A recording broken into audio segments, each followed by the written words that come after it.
हम यहाँ पे जो है क्वेश्चन नंबर 6 करने लगे, ठीक है, और सॉरी 6-4 करने लगे और उसका सवाल यहीं पे है। सवाल को आप देख सकते हैं, ओपनिंग स्टॉक है 500 यूनिट्स का, उसके बाद जो है आपका परचेज किया है आपने फर्दर, उसके बाद इशू कर दिया, उसके बाद परचेज की 800 यूनिट्स, फिर इशू किया आपने, फिर इशू किया और आपने परचेज कर लिया और फिर आपने इशू कर दिया, ठीक है। अब देखिए इसको हमने लाइफो फाइफो से तो कर लिया था, लेकिन अब इसको हम जो है वो अपना जो सिंपल एवरेज मेथड है उसके जरिए से करने की कोशिश करते हैं, ठीक है। कहता है जी store ledger card account simple average method, prepare store ledger account by simple average method from the transaction given in illustration 6-1। तो 6-1 में सबसे पहले हमारे पास ओपनिंग स्टॉक क्या था, 500 रुपए का था, ठीक है, 500, और उसका रेट था जी 20, रेट उसका क्या था जी 20 रेट था, और 10,000 वो आपका ओपनिंग बैलेंस बन गया था। उसके बाद फिर हमने जो है कुछ रिसीव किए थे, आप अपने पास बुक रखें सामने ताकि आपको पता लगता रहे, ठीक है। बुक है ना सबके पास, खुली हुई है? Yes sir. बस एक बंदे ने खोल के रखी किताब और किसी को नहीं पता। जी सर ओपन। सर खुली हुई है, बुक ओपन है। हाँ बस वो आप एक उंगली वहां रखें जो इलस्ट्रेशन नंबर 1 है उसका जो सवाल है, और एक सफा यहाँ भी खोलें, ठीक है, 6-4 वाला। अब जुलाई 4 को आपने 400 यूनिट्स परचेज किए, रिसीव किए थे 21 के हिसाब से, वो 8400 बन गया, और इसी तरह से आपके पास स्टॉक में आ गया 900 रुपया। अब यहाँ पे एक अजीब सी बात है, वो देखें जरा कि यहाँ पे रेट नहीं लिखा हुआ, यहाँ पे रेट नहीं लिखा हुआ, उसकी वजह क्या है कि ये एवरेज मेथड है, उन्होंने एक एवरेज रेट सेट कर लिया यहाँ पे। एवरेज रेट किस तरह से सेट किया है, वो आपका जो पिछला देखें रेट अपना, पिछला आपका रेट था 20 और अब आपका रेट है 21, ठीक है। तो एवरेज रेट अगर आप देखें ऑन जुलाई 6 को एवरेज रेट जो निकाला है वो 20 + 21 को किया उन्होंने, ठीक है, और डिवाइड कर दिया 2 पे, तो एवरेज रेट जो बन गया 20.50 बन गया, ठीक है। तो 20.50 के हिसाब से जो है ये पड़े हुए हमारे यूनिट्स, और 20.50 के हिसाब से हमने नेक्स्ट इशू करना है। अब हमारे पास जो है ना वो 500 भी 500 और 400 मिला के 900 लिख दिया है। अब वो लाइफ ऑफ वाला हिसाब किताब नहीं कि ऊपर से इशू करने नीचे से इशू करने, ठीक है, ऐसा कोई हिसाब किताब नहीं, बल्कि हम यूनिट्स मिला लिए, 500 और 400 को मिक्स कर लिया, 900 बना लिए और एक ही रेट निकाल लिया। रेट किस तरह से निकालना है, 500 वाला रेट लिया 20 और 400 वाला रेट लिया 21, दोनों रेट्स को जमा करके 2 पे डिवाइड करके एक ही रेट बना लिया, यानी कि अब 900 यूनिट्स के लिए एक ही रेट है 20.50 का।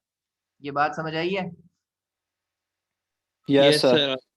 ठीक है। सर अगर हम 900 को 20.50 से मल्टीप्लाई करें तो 18,450 आता है आंसर। 18,450 आंसर आता है? हाँ जी नहीं, 18,400 आना चाहिए, या फिर जो भी सर आता है ना एग्जैक्ट, आपने वो आपने बेसिकली पता क्या करना है, मैं आपको बताता हूँ। आपने ये जो रेट निकाला है ना, इसको आपने इशू करते वक्त यूज करना है। इसको आपने कब यूज करना है? इशू करते हुए। इशू करते वक्त, ठीक होगी बात। इसको आपने यहाँ पे नहीं यूज करना, यहाँ पे तो आपका देखे ना 10,000 ये थे, ठीक है, और 8400 ये, ठीक है, यानी आपने खरीदारी कितने की है, 10,000 की है, और एक आपका ओपनिंग स्टॉक 10,000 का बड़ा था और जो खरीदा मजीद वो 8400 का, तो उसूलन तो आपने 18,400 पे किया ना, तो 18,400 का आपके पास पड़ा हुआ है। अब ये 18,400 का जो माल पड़ा हुआ है 900 यूनिट्स की सूरत में, इसको आपने इशू कितने पे करना है, ये वो इशू वाला रेट निकालना है हमने बस। बात समझ आ रही, ये इशू वाला रेट निकाला है आपने। यस सर ठीक है। इसको इशू करते हुए इसलिए उसने यहाँ पे वो लिखा नहीं है, ठीक होगी बात, इसलिए यहाँ पे लिखा नहीं है। अगर आप यहाँ के लिए भी यूनिट वो निकालना चाहते हैं तो आप क्या करेंगे, 18,400 को तकसीम कर दें 900 पे, तो यहाँ वाला रेट आ जाएगा आपके पास, फिर उसको बेशक 900 से मल्टीप्लाई करके देख लीजिएगा, 18,400 ही आएगा, ठीक है। यानी कि 18,400 को अगर आप 900 पे तकसीम करें, बताएं जरा कितना रेट आता है, अगर इधर का रेट निकालना ही है आपने तो।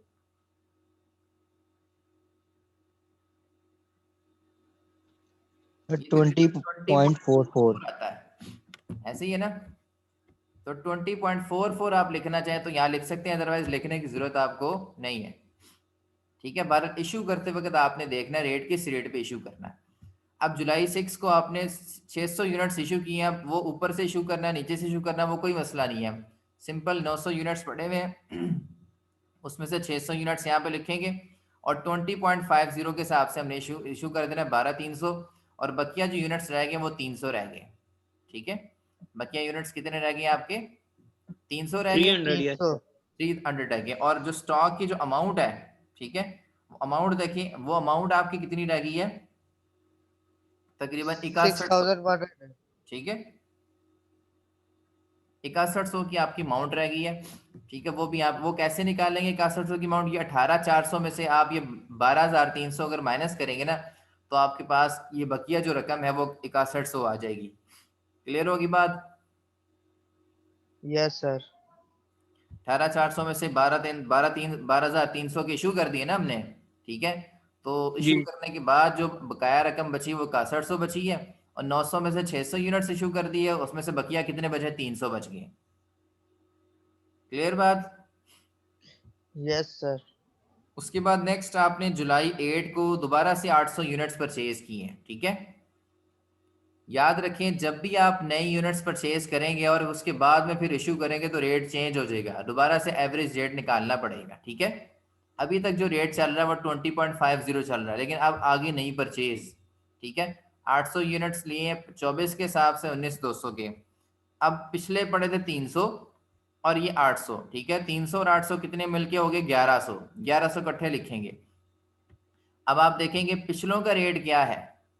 ठीक है, पिछलों का रेट लेंगे आप, वो आपका पिछलों का जो रेट जुलाई 9 की बात कर रही है। ठीक है, जुलाई 9 को यहाँ पे हम रेट निकालेंगे 21 और 24 के हिसाब से, वो आपको बताता हूँ किस तरह से निकालना। बहरहाल इसको देखें, अभी 800 और 300 जो है वो टोटल मिला के कितने होंगे? 1100।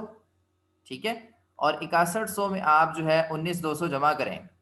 ये जो 6100 है इसमें आप ये 19,200 जमा करें तो आपके पास आंसर आ जाता है 25,300 का। ठीक है, हम पिछले अमाउंट में ये वाली अमाउंट जमा करेंगे, अमाउंट आ जाएगी, पिछले यूनिट्स में ये वाली यूनिट्स जमा करेंगे, आपके पास यूनिट्स आ जाएंगे। ठीक है, अब अगली बात जो मसला आना है वो जुलाई 9 में आना है, क्योंकि जुलाई 9 में आपने 500 यूनिट्स इशू करने हैं। अब 1100 में से 500 यूनिट्स इशू करने हैं तो किस रेट पर करने हैं, असल मसला यहाँ पे सर? ठीक है, 1100 में से 500 तो यहाँ पे लिख दिया, लेकिन रेट कैसे निकाल लेंगे? आपके पास जुलाई 9 को दो तरह के यूनिट्स हैं। ठीक है, एक 21 वाले हैं और एक आपके पास 24 वाले हैं। ठीक है, 21 और 24 को जमा करेंगे, तकसीम 2 पे कर देंगे, आपके पास ये नया रेट निकल आएगा। ठीक है, आपके पास ये नया रेट निकल आएगा और इस नए रेट के मुताबिक हमने यहाँ पे जो है वो रेट अगला फाइंड आउट कर लेना है। ठीक होगी बात? आपने बस ये देखना है कि आपकी जो है ना पिछला किस पे खरीदा था? आपने 21 पे खरीदा था। ठीक है, और अगला आपने 24 पे खरीदा हुआ है। ठीक है, तो इसके मुताबिक जुलाई 9 को हम रेट निकालेंगे, 21 और 24 को जमा कर लेंगे, तकसीम 2 करेंगे, हमारे पास नया जो एवरेज रेट आ गया 22.50 आ गया और इसके मुताबिक हमने 11,250 जो है वो इसकी टोटल अमाउंट आई है, इतने के इशू किए हैं। अब 1100 में से 500 जब निकलेंगे तो बकिया रह जाएंगे 600। ठीक है, और अमाउंट कैसे निकालनी है? 25,300 में से आप 11,250 निकाल देंगे तो आपके पास बकिया अमाउंट आ जाएगी 14,050। उसके बाद फिर इशू किए हैं जुलाई 13 को 300 यूनिट्स, वो भी इसी तरीके से। अब 600 रह गए थे यहाँ पे, 600 में से 300 इशू करेंगे 22.50 के मुताबिक, इतना रेट आ जाएगा। 600 में से 300 निकालेंगे तो बकिया फिर कितने रह गए? 300 रह गए और उसके जो अमाउंट कितनी रह गई? 14,050 में से आप 6,750 निकाल देंगे तो आपके पास ये अमाउंट आ जाएगी 7300 की। उसके बाद फिर आप देखें जुलाई 24 है, जुलाई 24 को क्या उसने दोबारा से परचेजिंग की है, 500 यूनिट्स की परचेजिंग की है 25 के हिसाब से। ठीक है, तो ये 12,500 जो है वो आपकी परचेजिंग हो गई है। अब जो है आपके पास जो स्टॉक है, यहाँ 300 पहले पड़ा था, 500 अब पड़ा हुआ है। ठीक है, 300 और 500 मिला के कितना हो गया? 800 और 7300 और 12,500 मिला के कितना हो गया? 19,800। ठीक है, अमाउंट को अमाउंट के साथ मिला के लिख दिया और यूनिट्स को यूनिट्स के साथ मिला के लिख दिया। रेट हमने नहीं यहाँ पे लिखा, रेट हमने इशू करते वक्त निकालना होता है। जुलाई 28 को देखें, अब आपके पास टोटल यूनिट्स जो है वो 800 पड़े हुए हैं, इसमें से आपने 400 इशू करने। ठीक है, आपने 400 यूनिट्स इशू करने, तो 400 यूनिट्स अब आप देखें कि पुराना रेट आपका क्या था, ठीक है, पुराना रेट आपका 24 था, ठीक है, 24 और 25 को आपने, ठीक है, 24 और 25 को लें, ठीक है, जमा करें और तकसीम कर दें 2 पे। जब भी इशू करना है ना आपने, याद रखें, जब भी इशू करना है, एक तो करंट वाला रेट आ जाएगा 25, और पुराना रेट क्या था रिसीविंग का 24, ठीक है, 25 और 24 को आप जमा करेंगे, ठीक है, तो इसको तकसीम कर दें 2 पे, तो आपके पास नया रेट, एवरेज रेट आ जाएगा 24.50 का, ठीक है। और इसके मुताबिक आपने 9800 की यूनिट्स, आपने 400 यूनिट्स इशू कर दिए, और 800 में से 400 निकाले, बकिया 400 बच गए, और आपका जो है 19,800 में से जब आप 9800 निकालेंगे, ठीक है, तो आपके पास 10,000 का जो है क्लोजिंग स्टॉक पड़ा हुआ है यहाँ पे, ठीक है। जस्ट इस क्वेश्चन में क्या था कि हमने जो है वो यूनिट्स को मर्ज कर देना, ठीक है, और रेट्स हमने जब भी इशू करना है तो हमने रेट निकालना है कि किस रेट पे इशू करना है। वो रेट कैसे निकालेंगे, उस वक्त का रेट देख लेना, लेटेस्ट परचेजिंग का और उससे पिछली परचेजिंग का, ठीक है, पिछले 2 रेट्स को लेके, पिछले 2 रेट्स जो भी हो रिसीविंग में चले जाना, तो पिछले 2 रेट 21 और 24 है, इनको जमा करके 2 पे तकसीम कर दें, उस रेट पे इशू कर देना, ठीक है। जैसे कि जुलाई 13 था, जुलाई 13 को भी हमने यही काम किया, ठीक है, पिछले 2 रेट कौन से थे, एक 24 था, एक 21 था, इन दोनों को जमा किया, तकसीम 2 कर दिया। जुलाई 28 पे गए, जुलाई 28 पे हमारे पास पिछले 2 रेट कौन से थे, एक 25 था और एक 24 था, हमने 24 और 25 को जमा किया और तकसीम कर दिया 2 पे, हमारे पास नया रेट निकल आया। इस क्वेश्चन में अगर प्रॉब्लम है तो मुझे बताएं। सही है, क्लियर है। ठीक है, सर आपने यूनिट्स जो है वो मिक्स करके लिखते जाने, और अमाउंट्स भी आपने जमा जमा करके लिखते जाना, ठीक है। और जब इशू करना है ना, इशू करते वक्त पिछले 2 रेट्स ले लेने, उनकी एवरेज लेके उस पर इशू करते जाना आपने। सर ये जिस मेथड से ये वाला क्वेश्चन किया है 6-5 भी इसी मेथड से होगा ना? 6-5 में जो है, हाँ जी यही मेथड होगा, ठीक है। इसमें अभी एक और हम मेथड बढ़ते हैं, वेटेड एवरेज वाला। ये सर क्लियर एक है, बार मुझे सर, बताएं।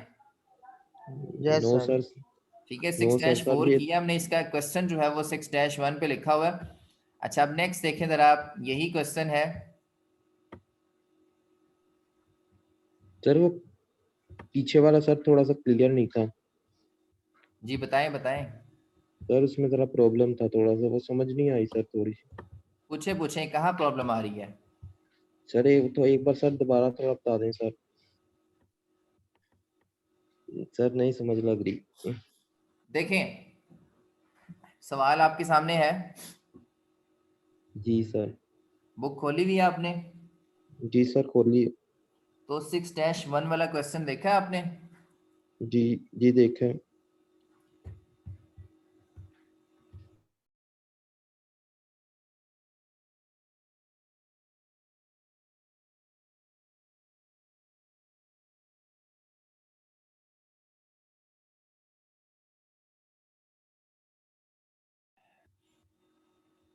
सिक्स डैश वाले 1 वाले क्वेश्चन में जाएं जरा, उसमें आप देखेंगे आपने जो है वो एक कब मिनट सर। कब ओपनिंग स्टॉक आपके पास 500 का था, परचेजेस फिर 400 जी की, फिर इशू किया 400 यूनिट। 600, फिर परचेज है, फिर इशू है, फिर इशू है, फिर जी परचेज और फिर इशू है, ठीक है। ये जी क्लियर है आपको, डिफरेंट यूनिट्स जब जब रिसीव किया उसने यूनिट वो पर यूनिट भी दिया हुआ आपको, ठीक है। इशू करने में पर यूनिट नहीं देता वो। इसी सवाल को हम यहाँ पे लेके चले, ठीक है। यस हमने सर। क्या किया जी, 6-4 में हमने देखा जी, स्टार्ट में हमारे पास कितने यूनिट्स थे, 500 थे, 20 रुपए के हिसाब से 10,000 बन गए, ये क्लियर है। जी जी सर। उसके बाद जुलाई 4 है, जुलाई 4 को हमने 400 यूनिट्स परचेज किए 21 के हिसाब से, ठीक है, ये बन गए 8400, ये भी क्लियर है। अब यस हमारा सर। बैलेंस में हमने रिकॉर्ड करना था स्टॉक, ठीक है। पहले तो हम रिकॉर्ड करते थे ना 500 अलग और 400 अलग, अब ऐसा नहीं करना। अब हमने करना है 500 और 400 को मिला देना है, इकट्ठा 900 लिख देना है एवरेज मेथड में, और अमाउंट यूनिट्स को मिला के लिखेंगे और अमाउंट्स भी मिला देंगे। 10,000 पिछला था, 8400 ये वाला था, दोनों को मिला के लिखा 18,400 बन गया। अमाउंट्स भी मिला के लिख देंगे और यूनिट्स भी मिला के, इसमें तो काम ज़्यादा आसान है, ठीक है। स्टॉक जब भी लिखना है यूनिट्स भी मिला दें और अमाउंट्स भी मिला दें। लेकिन जब इशू, अब जुलाई 6 को देखें, जब इशू करना है 600 यूनिट्स इशू करने हैं, ठीक है, तो हमने इकट्ठे इशू करने हैं 600, 900 में से 600 यूनिट्स इशू करेंगे। लेकिन वो किस रेट पे इशू करने, वो रेट कैसे निकालना है, वो रेट कैसे निकालेंगे। एक आपके पास 21 वाला ये रेट है और एक आपके पास पुराना रेट है 20, ठीक है, यानी कि दो रेट है। पिछले दो रेट आपने ले लेने, पिछले दो रेट जो मर्जी हो, उससे ज्यादा पीछे नहीं जाना आपने। लेटेस्ट जो पिछले दो रेट है, वेरी प्रीवियस जो टू रेट्स हैं, ठीक है, तो एक 21 था और एक आपके पास 20 था, इन दोनों को आपने यहाँ देखें जमा किया और तकसीम कर दिया दो पे, आपके पास इशूइंग रेट आ गया 20.50 का, ठीक है। 20.50 आपने यहाँ पे लिख दिया और इस पे आपने इशू कर दिया 12,300। यहाँ तक क्लियर है? Yes sir. देखिए साथ साथ मुझे बताते जाएं अगर क्लियर है, अगर नहीं है तब भी बताते जाएं। सर ये 12,000 सर 300 बताना दोबारा फिर से। ये 600 को जब हमने बाय 20.50 से मल्टीप्लाई किया तो ये 12,300 आ गया, जी ठीक है। ठीक है। अब देखें 900 में से 600 निकालें तो कितने बच गए? 900 में से 600 लगा ले 300 बच 300 गए सर। ना। और 18,400 में से 12,300 निकाले तो कितने बच गए? 6100। 6100। यहाँ समझ आ गई बात? जब Yes, इशू sir. करने तो यूनिट्स में से यूनिट्स निकाल देने, अमाउंट में से अमाउंट निकाल देनी, और जब रिसीव करना है तो यूनिट में यूनिट ऐड कर देने, अमाउंट में अमाउंट ऐड कर देनी। कुलिया समझ आया? Yes Yes, sir. sir. जब Yes, sir. रिसीव ठीक करेंगे तो यूनिट में यूनिट ऐड कर देंगे, अमाउंट में अमाउंट ऐड कर देंगे। और इसी तरह जब इशू ठीक। करेंगे, जैसे यहाँ पे हमने किया 900 में हमने 600 निकाल दिए, 300 रह गए, और इधर से 18,400 का पड़ा था स्टॉक, इसमें से जो जितना इशू किया 12,300 का वो निकाल दिया, बकिया स्टॉक रह गया 6100 का। अब देखें अभी जुलाई ये 8 को दोबारा से हमने परचेजिंग की है 800 यूनिट्स की 24 के हिसाब से, जो कि 19,200 बनती है। अब हमने 300 में 800 ऐड कर देने, यूनिट में यूनिट ऐड कर दिए, ठीक है। 800 में 300 ऐड किए 1100 आ गया, अमाउंट में अमाउंट ऐड कर दी 19,200 में, पिछली 6100 ऐड कर दी तो हमारे पास आ गई 25,300। यहाँ तक समझ आई है? ठीक। Yes sir. उसके बाद फिर आपने इशू किया जुलाई 9 को, ठीक है। अब आपने जी। 500 यूनिट्स इशू करने, 1100 में से 500 इशू करने, किस रेट पे करने हैं, ऐसा सवाल ये है। तो जब भी इशू करने हैं एवरेज मेथड में, एवरेज प्राइस मेथड में, तो आपने क्या करना है, प्रीवियस टू रेट्स ले लेने हैं। प्रीवियस टू रेट्स कौन से हैं? 24 और 21। 20 उससे भी पिछला था, उसको नहीं लेंगे, ठीक है, हमने पिछले दो लेने हैं बस। 24 और 21 को लेंगे, जैसे यहाँ पे नीचे किया भी हुआ वर्किंग नोट्स में, जुलाई 9 को 21 24 को लिया, जमा करके दो पे तकसीम कर दिया, आपके पास 22.50 आ गया आंसर। तो 22.50 पे आपने इशू करना है, तो ये आपके पास 11,250 आ गया, ठीक है। 1100 में से 500 यूनिट्स निकाल देंगे, 600 रह जाएंगे। 25,300 में से 11,250 निकाल देंगे, 14,050 रह जाएगा। यहाँ तक क्लियर हुआ है? ठीक है सर। ये सर 1100 में से 500 यूनिट निकालने हैं, ठीक है, तो 600 इधर आ क्योंकि जाएगा। इशू किए ना, स्टॉक में ठीक। पड़े थे 1100, 500 इशू कर दिए तो बकाया कितने रह गए? 600। ठीक हो गया सर। ठीक है। ठीक। और अमाउंट हमारे पास स्टॉक कितने का पड़ा था? 25,300 का स्टॉक पड़ा था, 25,000। हाँ जी, उसमें उसमें से से 11,250 का ठीक। आगे इशू कर दिया, तो बकाया स्टॉक कितने का पड़ा हुआ है? बकाया 14,050। सर 14,050। ठीक हो गया। उसके ठीक है बाद सर। फिर आपने जुलाई 13 को इशू किए 300 यूनिट, ठीक है, वही काम यस सर। करेंगे जो अभी किया। 600 में से 300 निकाल देंगे, बकाया कितने रह गए? बकाया सर 300, 300 यूनिट रह गए। ठीक हो ठीक गया। है। ठीक है। और ठीक है सर। और रेट सर ऐसे 14,050 में से निकालना है। 6,750 निकालने के बकाया 7300 रह गए। ठीक हो गया। ठीक है और सर। ये और किस सर जब रेट पे इशू करना है, वो रेट वाला मैंने आपको बताया, प्रीवियस टू ठीक। रेट्स ले लेने, उनकी एवरेज। ठीक है। प्रीवियस और टू अब रेट सर कौन जो से आ रहे हैं, इस साइड पे देख लेना आपने कौन कौन से आ रहे हैं। एक 24 आ रहा है, एक 21 आ रहा है, इन दोनों को जमा करके दो पे डिवाइड कर, जैसे कि नीचे किया भी हुआ जुलाई 13 को, 21 जमा 24 ठीक। तकसीम 2, तो ठीक। 22,50 वही रेट आ गया। उसी रेट पे 300 को इशू किया हमने। ठीक हो गया सर। और 600 में से सर जब 300 ये निकाल के बकाया यूनिट 300 बच गए। 14,050 में से 6,750 जो इशू किए वो निकाल दिए, बकाया यूनिट्स की जो प्राइस रहेगी वो 7300 रहेगी। क्लियर 7300 यहाँ रह तक? गई यहाँ से। ठीक है सर, क्लियर। उसके बाद जुलाई 24 को देखें, 500 यूनिट्स है 25 के 500 हिसाब यूनिट से, है। ठीक है। ठीक है। तो 12,500 की परचेज की है आपने टोटल। अब आपने यूनिट्स में यूनिट्स मिलाने, अमाउंट्स में अमाउंट मिला देनी, वही तरीकाकार। 300 थे ना पहले, 300 में यस 500 सर। मिलाएंगे टोटल हो जाएंगे 800। 800। Yes sir 800। पिछला 7300 है, 7300 में 12,500 मिलाएंगे तो कितने हो 1200 जाएंगे? 9,000 सर 800। 19,800। अच्छा अच्छा हाँ 19,800 ठीक है ठीक है, जब परचेज करनी है तो ठीक है, यूनिट्स में यूनिट्स मिला ठीक है दे, ठीक अमाउंट में अमाउंट मिला दे। है जब इशू करना है तो जो यूनिट्स हो में गया से यूनिट्स ठीक है निकाल दें, अमाउंट में से अमाउंट निकाल दें। यूनिट माइनस कर दें और ठीक हो गया। हाँ जी, ये हमारे जो है ना 300 में से 500 हमने ऐड किए, क्योंकि परचेज है ना, ये स्टॉक बढ़ाएगा ये। 300 500 ऐड किए 800 हो गया, और 7300 में 12,500 ऐड किए, हमारे पास 19,800 हो गया। ठीक है, रिसीविंग के वक्त एडिशन होगी और ठीक है जब इशू करेंगे तो माइनस होगा। क्लियर है जी? उसके ठीक है बाद सर। लास्ट है सर यस जुलाई ये सर। फिर 28। 10,000 पे एंड पे रह जाएगा। हाँ जी, ठीक है, मैंने कहा फिर ये 10,000 रह जाएगा ना एंड पे हाँ जी, जब। जुलाई 28 को भी देखे ना, फिर ठीक बाद है में आएगा 10,000। जुलाई 28 को 400 यूनिट्स इशू किए। ठीक है, अब ये किस पे इशू करनी? ठीक है ठीक है, 800 में से 800 थे ना, 800 में से 400 इशू किए, ये किस पे इशू करने? प्रीवियस टू रेट्स पे। अब प्रीवियस रेट 25 है और 24 है। अब 21 निकाल देंगे हम, क्योंकि अगला रेट आ गया हमारे पास। बात समझ आ रही है? प्रीवियस टू रेट्स जी लेने हैं सर जी आपने, 25 और 24 ले लेंगे, जैसे कि यहाँ पे किया भी हुआ, और 2 पे डिवाइड करेंगे तो 24.50 आ जाएगा। हमारे ठीक है पास सर 9800 बन गया। ठीक है, अब ठीक है सर यूनिट 800 में ठीक से 400 निकालेंगे, 400 रह जाएंगे। 19,800 में से ठीक 9800 निकालेंगे, 10,000 रह जाएंगे। ये आपका क्लोजिंग स्टॉक आ गया एवरेज मेथड के मुताबिक। ठीक है सर यहाँ तक लगी बात समझ समस्या। आई है? ठीक है सर लगी। और सर यस अगर सर। हमने इशू में से अगर अपने वो निकालना हो सर ये रेट लगा मतलब कि वो निकालनी हो सर अमाउंट निकालनी हो मतलब कि क्वांटिटी यूनिट निकालने माइनस हो जाएगी ना फिर अगर इशू में से हमने करने हो। हाँ जी बिल्कुल, स्टॉक में देखना ना आपने, अगर तो इशू ठीक किए तो माइनस होंगे, अगर तो खरीदे तो ठीक ऐड होंगे। ठीक हो गया ठीक है सर और इसी ठीक है तरह अगर खरीदे तो अमाउंट में अमाउंट ऐड हो जाएगी, अगर इशू किए तो अमाउंट से अमाउंट माइनस हो जाएगी। अमाउंट माइनस हो जाएगी। ठीक है सर लाइफ ऑफ ठीक है एफओ सर किया लगी आपने? समझ। Sir life of five sir कल वो वीडियो कॉल सर वो आपने वीडियो रिकॉर्डिंग की थी सर वो ऑन नहीं की थी तो आपने बाहर कर दिया था तो समझ नहीं आई थी सर कल भी बिल्कुल भी। इस वजह से सर सवाल भी नहीं किए मैंने समझ नहीं आई थी देख के जो सर कहा करने का जाए वो फायदा काम तो किया कोई करें ना आप। सर। मीटिंग दोबारा जो है मैं कर रहा हूँ, इसको मीटिंग को दोबारा जो है वो करें, इधर एंटर हूँ इसमें, टाइम खत्म हो गया। Thank you very much.